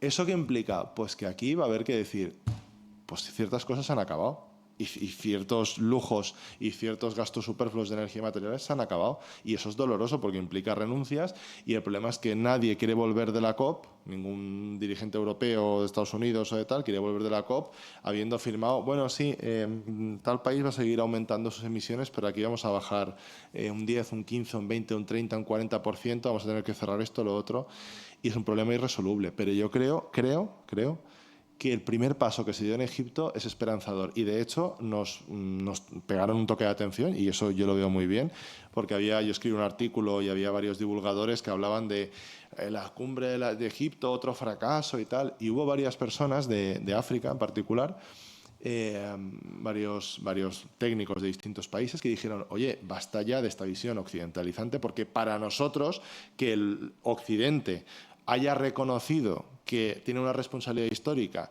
y que nos debe dinero por los daños y pérdidas, es una base legal, sobre todo para poder, digamos, incluso litigios futuros, pero sobre todo es una base legal desde la que empezar a reclamar nuestros derechos. Y estábamos todos aquí en Europa, no, qué mierda de cumbre, porque tal, y para ellos era súper importante. Entonces fue un toque de realidad de decir, vale, o sea, hay que ponerlo en perspectiva. Es un fracaso a nivel de compromisos globales de disminución de emisiones, pero quizás es la primera piedra en la asunción de estas responsabilidades históricas. Espero, aquí intento tener esperanza, que así sea y que en un futuro veamos debates mucho más responsables sobre esto y que los países ricos sean capaces de entender el tipo de responsabilidad que tienen. Bé, moltes gràcies. Donem per finalitzat l'acte. Bueno, muchas gracias, Andreu, por el tiempo, el libro y la dedicación, y a todo el mundo por haber venido esta tarde aquí. Muchas gracias. Adiós.